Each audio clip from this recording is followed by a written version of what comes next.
Hello दोस्तों, मैं सौरभ आप सभी का स्वागत करते हैं अपने यूट्यूब चैनल एसएससी माहौल पे। तो दोस्तों, एसएससी सीजीएल जो है हमारा एग्जाम, वो जून लास्ट तक कंडक्ट हो सकता है। तो सीजीएल प्री के लिए हमें टारगेट जो है 160 का रखा है। ठीक है। क्यों मैं 160 का रख रहा हूँ? क्योंकि आप प्रीवियस 2 ईयर का आप कटअप देखोगे तो 2023 में आपकी कटअप 150 थी, बट इस बार वैकेंसी अच्छी खासी होने के बाद 24 में 153 कटअप चली गई। तो मैं आपको सेफेस्ट साइड के लिए टारगेट बता रहा हूँ, 160 प्लस का आप टारगेट रखो ताकि आप इजीली टीयर 1 को क्लियर कर लो। ठीक है। तो how to achieve this target and GK GS का क्या करें? तो इस सेशन में बेसिकली आपको मैं यही बताऊंगा कि आपकी स्ट्रेटेजी प्लान क्या होनी चाहिए, कैसे आपको टाइम टेबल मैनेज करना है, सारी चीजें आपको डिटेल वीडियो में बताने वाला हूं। तो वीडियो को पूरा वॉच कीजिएगा। और चैनल पे पहली बार होगे तो चैनल को जरूर सब्सक्राइब कर लीजिएगा। टेलीग्राम से नहीं जुड़े हो तो लिंक आपको डिस्क्रिप्शन में जुड़ जाइएगा। वीडियो अच्छी लगे तो लाइक और शेयर करना ना भूलिएगा। देखो, यहाँ पर सीजीएल 2025 की यहाँ पर हम मैं आपको इस वीडियो में देने वाला हूँ प्रिपरेशन टिप्स। ठीक है। Subject wise strategy. ठीक है। सब्जेक्ट वाइज वाइज मैं आपको स्ट्रेटेजी बताने वाला हूं कि कैसे आपको, अगर आप प्रिपरेशन करना स्टार्ट कर रहे हो, ठीक है, तो आपको कैसे स्टार्ट करना चाहिए। तो देखो, पहला पॉइंट हमारे पास है, know the exam pattern with weightage of each topic. यानी कि आपको जो है ना, हर एक टॉपिक मतलब ये सब्जेक्ट का आपको जो है, टॉपिक का यहाँ पर वेटेज पता होना चाहिए कि मतलब एग्जाम में आपके किस टॉपिक से कितना नंबर का क्वेश्चन पूछा जाता है, कितना इंपॉर्टेंट है, वेटेज उसकी क्या है। मैथमेटिक्स में आपको हर एक टॉपिक का देखना है कि क्या उसकी वेटेज है। ठीक है। रीजनिंग में भी आपको देखना है कि मैक्सिमम वेटेज वाला कौन सा है। इंग्लिश में भी सिमिलरली आपको वही देखना है कि वेटेज वाला कौन सा है। और जीके जीएस में भी आपको यही देखना है। ठीक है। तो ये आपको वेटेज अकॉर्डिंग आपको यहाँ पर डिसाइड करना है। तो यही लिखा गया है कि पहले तो आपको पैटर्न समझना है कि पैटर्न क्या है, और उस पैटर्न में आपके सबसे इंपॉर्टेंट टॉपिक क्या है जिसकी ज्यादा वेटेज है। ठीक है। ये आपको समझने की जरूरत है। तो यहाँ पे आप देख सकते हो कि read syllabus, analyse high weightage topic, जैसा कि मैंने आपको कहा। ठीक है। पहले तो आपको क्या करना है, सिलेबस आपको देखना है। ठीक है। सिलेबस देखने के बाद, सिलेबस जैसे ही आपने देख लिया कि सिलेबस क्या है, उसके बाद आपको क्या करना है कि हाई वेटेज टॉपिक को फाइंड आउट करना है उनको। फिर check your strength and weakness in that topic या सब्जेक्ट। यानी कि जैसे मैं मैथ्स की बात करूं, तो मैथ्स में आप मानो कि जियोमेट्री से जो है ना, जियोमेट्री से ज्यादा क्वेश्चन पूछा जाता है, डीआई से ज्यादा क्वेश्चन पूछा जाता है, अलजेब्रा से ज्यादा क्वेश्चन पूछा जाता है। तो हमें क्या करना है कि पहले तो हम सिलेबस देखें, सिलेबस के बाद हम हाई वेटेज टॉपिक देखे, जैसे मैंने देखा जियोमेट्री, डीआई, अलजेब्रा। अब इसमें हमें अब देखना है कि ज्योमेट्री में मेरी वीकनेस क्या है, स्ट्रेंथ क्या है। ठीक है। डीआई में आपको देखना है कि हम कहाँ तक हैं, अपने लेवल को देखना है। अलजेब्रा में हमें सिमिलरली सारी चीजें फॉलो करना है। यहां तक अगर फॉलो कर लिए, उसके बाद start preparing those respective subject topic first, and then move other remaining topic eventually. यानी कि आपको सबसे पहले हाई वेटेज वाले से स्टार्ट करना है। ठीक है। हाई वेटेज जो है ना टॉपिक से आपको स्टार्ट करना है, हाई वेटेज टॉपिक से। उसके बाद में आपको क्या करना है ना, उसके बाद जो उन्हीं में से जो और जो टॉपिक रह जाएंगे उसको फिर आपको कवर करना है। ठीक है। इस अकॉर्डिंग में आपको यहाँ पर कवर करना है। सेकंड पॉइंट हमारा आता है, assess your current preparation lesson, sorry level. तो आपको अभी अपने करेंट लेवल को देखना है कि आप किस लेवल पे हो। Once you know the SSC CGL exam pattern and syllabus, you need to know where you stand in term of preparation. आपको यहाँ पर देखना होगा कि आप कहाँ पे स्टैंड कर रहे हो एसएससी के एग्जाम में। This is very crucial step because it will help you do reality check. यानी कि ये आपको वास्तविकता से, ये आपको अवगत कराएगा कि आप एक्चुअल में हो कहाँ। ओके। सो यहाँ पे आप देख सकते हो the difference between your current preparation level and the level that is required to pass the exam. यानी कि आप यहाँ पे देख पाओगे कि आपका लेवल क्या है। ठीक है। और एग्जाम को क्रैक करने का लेवल क्या है। ठीक है। एग्जाम क्रैकिंग लेवल क्या है। तो यहां से आप एक चीज पता कर पाओगे कि इन दोनों में डिफरेंसेस क्या हैं। ठीक है। डिफरेंस आपको यहां पे पता चल पाएगा कि आप कितने पीछे हो। तो इसका पता कैसे चलेगा? ठीक है। तो इसका पता आपको पहले क्या करना है ना, कि आपको एक मॉक देना है। ठीक है। मॉक देने के बाद आपको देखना है कि आप कहाँ पे स्टैंड कर रहे हो, और उसके अकॉर्डिंग सारी चीजें आपको यहाँ पर प्रिपेयर करनी है। ठीक है। दूसरा आपका, if you need to work on certain topics from scratch, यहां पर अगर आपको जरूरत है किसी टॉपिक पे काम करने की, डेफिनेटली अगर आप में ये इससे ज्यादा डिफरेंस होगा तो आपको काम करना पड़ेगा टॉपिक टॉपिक पे। ठीक है। If you are taking too much time in solving question, अब आपके पास अगर ज्यादा टाइम लग रहा है तो इस पे भी आपको काम करना पड़ेगा। ठीक है। थर्ड आपका है, know the previous year cut off. अब देखो, जब भी आप प्रिपरेशन स्टार्ट करो किसी भी एग्जाम का, तो उससे पहले आपको प्रीवियस ईयर कट ऑफ देखना होता है कि क्या कट ऑफ गई है, और उसके अकॉर्डिंग आपको अपने आप को प्रिपेयर करना पड़ता है। ठीक है। फोर्थ पॉइंट हमारे पास क्या क्या है, no the SSC CGL syllabus and difficulty level. अब आपको यहाँ पे सिलेबस भी देखना है और डिफिकल्टी लेवल भी देखना है। ठीक है। Time management for SSC CGL preparation. ठीक है। यहाँ पे मैं आपको टाइम टेबल बता रहा हूँ, जैसे कि अगर आप प्रिपरेशन करना चाह रहे हो, जैसे आप बिगिनर हो, तो आपको कितनी कितनी देर पढ़ाई करनी चाहिए। तो देखो, पर्टिकुलर सब्जेक्ट के लिए आपको, जैसे रीजनिंग है, तो रीजनिंग के लिए आपको यहाँ पर अकॉर्डिंग टू मी 3 आवर आपको देना चाहिए अगर आप बिगिनर हो तो। क्वांटिटी एप्टीट्यूड की बात करें तो सिमिलरली इसे आपको 3 आवर देना चाहिए। ठीक है। अब देखो, मैं आपको बताऊं कि कोई भी एग्जाम जो है, यानी कि एसएससी सीजीएल के एग्जाम जो है, आप या कोई भी एग्जाम जिसमें मैथमेटिक्स और रीजनिंग पूछी जाती है, तो मैं बेसिकली सीजीएल की बात कर रहा हूं। तो सीजीएल में अगर आप कट ऑफ देखोगे, तो कट ऑफ में आपका रीजनिंग और मैथ जो है, ये बहुत ज्यादा इंपॉर्टेंट है। ऐसे आप देखोगे तो ये भी 50 का आता है, ये भी 50 का आता है, ये भी 50 का आता है, सारे के वेटेज सेम है। बट कट ऑफ डिसाइड करने में ना, ये आपका बहुत ज्यादा इंपॉर्टेंट रोल प्ले करता है। क्यों? क्योंकि मैथमेटिक्स और रीजनिंग जो है ना, स्कोर गेनिंग सब्जेक्ट है। ठीक है। यहाँ पे आपके गलत होने के बहुत कम चांसेस है अगर आप प्रिपेयर अच्छे किए हो तो। ठीक है। तो यहां पर आप जो है, अगर इसमें अच्छा परफॉर्म करते हो, तो आप कट ऑफ को क्लियर करने में बहुत ज्यादा आपको हेल्प होगी। ठीक है। तो आपको बेसिकली सबसे ज्यादा जो फोकस है इन दो सब्जेक्ट पे ही देना है, जैसे कि आप देख पा रहे हो कि 3 आवर आपको यहाँ पर देना है। ठीक है। तो आप यहाँ पर स्कोर कर पाओगे। अगर मैं बात करूं कि जैसे कि आपने मैथ्स को कवर किया और अच्छे से कवर, रीजनिंग को कवर किया, आपने इसमें 45 स्कोर किया, 45 इसमें भी किया, तो आपके इन दोनों सब्जेक्ट में ही 90 हो गए। ठीक है। और मैं अगर कट ऑफ 160 की बात कर लूं कि 160 मानो कट ऑफ चली जाती है, तो आपको 70 नंबर और लाने पड़ेंगे। तो वो आपका इन दो सब्जेक्ट में से लाना पड़ेगा। तो आपके लिए ये दो सब्जेक्ट जो है ना, यानी 100 में से आपके पास 70 नंबर लाना थोड़ा इजिली हो जाएगा, क्योंकि आप यहाँ पे 100 में से 90 ला रहे हो। तो ये मैंने ऑन एन एवरेज बात की। ठीक है। तो इसलिए मैं आपसे कह रहा हूं कि आपको प्रिपरेशन, अगर आपको कट ऑफ क्लियर करना है ना, तो ये और ये बहुत ज्यादा इंपॉर्टेंट है आपके लिए। ठीक है। सिमिलरली अगर बात करें यहाँ पर इंग्लिश की, तो इंग्लिश को आप 2 आवर दो। और यहाँ पर जनरल अवेयरनेस की बात करें तो यहाँ पर 2 आवर इसको भी दो। मॉक प्रैक्टिस जो है, मॉक टेस्ट, वो आपको 1 आवर की देनी है। मॉक टेस्ट देने के साथ ही आपको प्रॉपर एनालाइज भी करना है। ठीक है।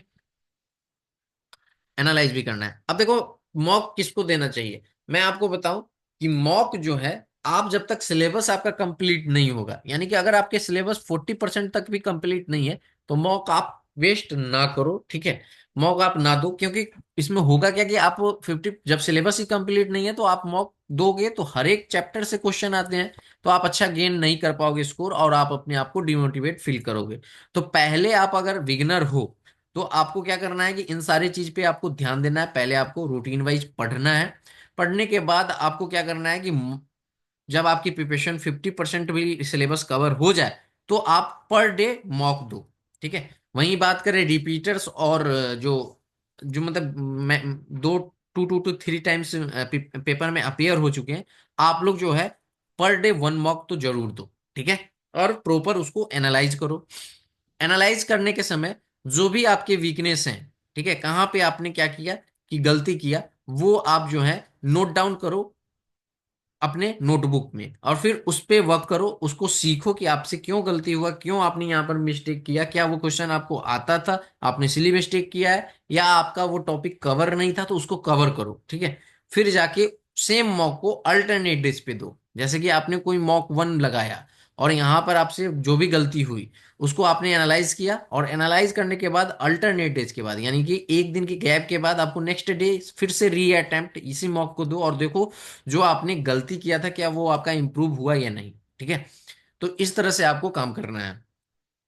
नेक्स्ट पे आते हैं। यहाँ पर देखो, मैं आपके लिए यहाँ पर प्रॉपर प्लान बनाया हूँ। जैसे कि जनरल अवेयरनेस की मैं बात करूँ, यहाँ पर 25 क्वेश्चन आते हैं। आपको यहाँ पर टाइम कितना लगाना पड़ेगा क्वेश्चन में? 10 से 15 मिनट। बट जबकि 10 से 15 मिनट, 10 से 12 मिनट इनफ है। अगर आप अच्छे से प्रिपेयर करोगे तो 10 मिनट इनफ है, ठीक है। यहाँ in a GA you don't need to calculate और सॉल्विंग, ठीक है। यहाँ पे आपको कुछ भी कैलकुलेट नहीं करना होता, जस्ट आपको चीजें याद होनी चाहिए और डायरेक्ट हिट करोगे आप ऑप्शंस पे, ठीक है। If you are well versed with GA and current affair you can wrap up this section quickly, okay. वही चीज मैंने आपको कहा, don't ponder upon question if you can't remember the answer. आप उन सारे क्वेश्चनों को टाइम वेस्ट ना करोगे जिसका आपको आंसर ही याद नहीं है। तो यहाँ पर एक वर्ड आपके लिए आएगा स्किप, तो आपको स्किप कर देना है जब आपके एक हिट में आपको वो याद ना आए तो। ऐसा नहीं कि आपको याद जबरदस्ती आप उसे याद कर रहे हो और टाइम वेस्ट कर रहे हो। नहीं, आप उसको एट उस समय स्किप कर दो, बाद में जब आपके पास टाइम मिलेगा तो फिर आप उस क्वेश्चन पे आना, मे बी उस टाइम आपको याद आ जाए, ठीक है। If you are well prepared you should be able to attempt most question, ठीक है। अगर आपने बहुत अच्छे से प्रिपरेशन किया है तो आप ज्यादा से ज्यादा क्वेश्चन को अटेम्प्ट करने का कोशिश करो, ठीक है। If you are getting stuck attempt what you know and move on the English, ठीक है। तो मैं आपको यही बता रहा हूं कि यहाँ पर ये चीजें कहा जा रहा है कि अगर आप कहीं पे स्टक कर जा रहे हो तो नेक्स्ट सेक्शन पे आप चले जाओ, ठीक है। और उसके बाद में आपको यहाँ पे क्या करना पड़ेगा? यहाँ पे इंग्लिश के लिए बात करें तो यहाँ पे भी आपको मुश्किल से मुश्किल 10 से 12 मिनट लगने वाले हैं, क्योंकि सेम चीजें हैं। If you are well versed with most grammar rules you should not take much time for this section, don't waste much time on vocabulary question, they are based on direct knowledge, ठीक है। To know how to quick attempt, ठीक है, grammar vocab, ये आपको यहाँ पर। तो basically अगर आप देखोगे तो 10 मिनट आपके इसमें और 10 मिनट आपके इसमें, यानी कि दो सेक्शन के आपके 20 मिनट आपके यहाँ पे, मैं इसको 25 मिनट आपको दे देता हूँ, ठीक है। 25 मिनट आप यहाँ पे समझो कि आपने दे दिया, तो अब आपके पास कितना मिनट बचा? ठीक है, आपने 25 मिनट दे दिया तो अब आपके 35 मिनट लेफ्ट रह गए हैं, ठीक है। 35 मिनट में आपको दो सेक्शन कवर करने हैं। अब यहां से देखो, ये कहा गया कि रीजनिंग, तो रीजनिंग जो है आपको प्रैक्टिस करना पड़ेगा, क्योंकि मैथ्स में ज्यादा समय लगता है, क्योंकि वो कैलकुलेटिव है। रीजनिंग में भी ज्यादा समय लगता है, ठीक है। जब भी आप पेपर स्टार्ट करो तो पेपर स्टार्ट करने में पहला सेक्शन आप रीजनिंग से ही स्टार्ट करो, ठीक है। रीजनिंग ऐसा है कि आपके मोस्ट मतलब जब आप प्रिपेयर कर लोगे तो ज्यादा सही होने के चांसेस रहते हैं। तो यहाँ पर आपको समय मैनेजमेंट करना है। जैसे कि आप रीजनिंग की सिलेबस कंप्लीट कर लिए तो सेक्शनल मॉक लगाओ, ठीक है। सेक्शनल मॉक से क्या होगा कि वहां पे आपको सेट दिए रहेंगे और उसमें आपको 15 मिनट का टाइम दिया रहेगा। 15 मिनट में आप देखो कि कितना अचीव कर, आप कोशिश करो कि धीरे धीरे जैसे जैसे आप अच्छा प्रिपेयर कर लो इस टाइम को कम कर दें। यानी कि जैसे 15 मिनट का टाइम है तो आप कोशिश करना कि 15 से पहले ही हम क्वेश्चन को सॉल्व कर लें, ठीक है, सारे क्वेश्चन को। तो सेक्शनल मॉक भी लगाना बहुत जरूरी है, ताकि आपका जो है सब्जेक्ट वाइज जो है वो टाइम मैनेजमेंट होगा। मैथ्स जो है बहुत ज्यादा इंपॉर्टेंट है, क्योंकि इसमें आपको टॉपिक जो है ये कैलकुलेटिव होते हैं, हर एक का कैलकुलेशन करना पड़ता है। तो ये आपका हाई स्कोर भी लाता है और ये इस पे आपको थोड़ा सा ज्यादा टाइम देना ही चाहिए, ठीक है। तो आप देखो यहाँ पर आप अगर आप 15 मिनट भी दे दोगे और यहाँ पे अगर आप 20 मिनट भी देते हो तो इनफ है आपके लिए, ये आपका मैनेज हो जाएगा। जबकि मैंने 5 मिनट यहाँ पर आपका ज्यादा लिया हुआ है, तो इजिली आप यहाँ पर अटेम्प्ट कर पाओगे। तो टाइम मैनेजमेंट बहुत ज्यादा जरूरी है। जब आप सिलेबस कंप्लीट कर लो, ठीक है, तो आप उसके बाद तुरंत बाद ना टाइम मैनेजमेंट पे फोकस करो, तो क्योंकि आपको पेपर जो है ना, पेपर मतलब 60 मिनट आपको मिलते हैं, 1 घंटे, 1 घंटे कब बीत जाएंगे आपको पता भी नहीं चलेगा। तो इजी पेपर होते हुए भी कभी कभी आप टाइम मैनेजमेंट के कारण क्वेश्चन अटेम्प्ट नहीं कर पाते हो और आप उस कटअप तक नहीं पहुंच पाते हो, क्योंकि जब तक आप अटेम्प्ट नहीं करोगे कटअप आपकी कहाँ से क्लियर होगी, ठीक है। तो ये चीजें हैं। मैथमेटिक्स में जो है कैलकुलेशन फास्ट करने की प्रैक्टिस करो, मैक्सिमम क्वेश्चन को प्रैक्टिस करो, ठीक है। अब देखो यहाँ पे लास्ट मिनट टिप्स क्या होगा आपके लिए, जब आप पूरा सिलेबस कंप्लीट कर लो और आपके प्रिपरेशन एंड होने पर है, आपका एग्जाम आने वाला है, तो उस टाइम आपको क्या करना है? Revise your important topic first. आपको उन इंपॉर्टेंट टॉपिक, कैसे इंपॉर्टेंट टॉपिक लगेगा? वही आपकी हाई वेटेज वाले से, ठीक है। तो पहले आपको उसे रिवाइज करना है।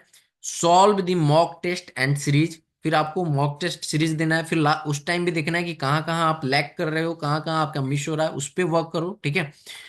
उसके बाद में आपको practice according to exam pattern, जो पैटर्न चल रहा है। ऐसा नहीं कि आपको बहुत ज्यादा हार्ड लेवल का आपको यहाँ पर मॉक देना है, बिल्कुल भी नहीं। हार्ड एग्जाम जब आपका नजदीक आ जाए तो हार्ड लेवल के मॉक नहीं देने हैं। आपको देना है सिर्फ और सिर्फ प्रीवियस ईयर पेपर, यानी कि refer to previous year question paper, यही आपका पेपर जो है। क्योंकि प्रीवियस ईयर में जो क्वेश्चन पूछे गए हैं उसी पे बेस्ड आपके होंगे। ऐसा नहीं कि बहुत ज्यादा आपका हार्ड आ जाएगा, ऐसा कुछ भी नहीं है, ठीक है। Maintain a balance between accuracy and speed, आपको एक्यूरेसी के साथ साथ स्पीड को भी बैलेंस करते रहना है। यानी कि कभी कभी हम क्या होता है कि हम ज्यादा स्पीड के चक्कर में ना एक्यूरेसी हमारी खराब हो जाती है, हम ज्यादा क्वेश्चन को गलत करने लगते हैं, तो इस पे ज्यादा आपको फोकस करना है। फिर आपको 6 पॉइंट है, practicing the answer by written on them on paper. तो आपको क्वेश्चन का प्रैक्टिस किस पे करना है, पेपर पे, पेन और पेपर मोड में, ठीक है। कीप माइंड स्ट्रेस फ्री, ठीक है। आपको हमेशा जो प्रिपेयर करना है ना, वो स्ट्रेस फ्री होके प्रिपेयर करना है। तो मैंने आपको इस वीडियो में बताया कि आपको कैसे आपको सारी चीजें करनी है। तो फर्स्ट ऑफ ऑल आपको क्या करना है, हाई वेटेज को पहले सिलेबस को रीड करना है कि सिलेबस क्या है। फिर आपको हाई वेटेज वाले टॉपिक ढूंढने हैं। फिर उसमें आपको देखना है कि आपकी उसमें स्ट्रेंथ क्या है और वीकनेस क्या है। वीकनेस पे आपको काम करना है, और उसके बाद में रिमेनिंग टॉपिक को भी, जो वेटेज कम है उसको भी आपको कवर करना है। जब भी आपका 50% सिलेबस हो जाए तो आपको क्या करना है, प्रीवियस ईयर पेपर लगाना है, मॉक लगाना है, ठीक है। तो इस तरह से आपको सारी चीजें जो हैं अकॉर्डिंग टू टाइम आपको करते रहना है। मैं अपने चैनल पे कोशिश करूंगा कि आपको साथ ही साथ आपकी प्रिपरेशन कराता रहूं, ठीक है। कैसे आपको करना है प्रिपरेशन, मैथमेटिक्स में कैसे करनी है, कैसे आपको स्पीड कैलकुलेट करना है, कैसे आपको मैनेजमेंट करना है, ये सारी चीजें आपके साथ शेयर करूंगा चैनल पे। तो चैनल को जरूर सब्सक्राइब कर लीजिएगा, और वीडियो अच्छी लगी होगी तो लाइक और शेयर करना ना भूलिएगा। इस वीडियो में इतना ही, मिलेंगे अगली वीडियो में। जय हिंद, जय भारत, सभी कोई जो है ख्याल रखिएगा।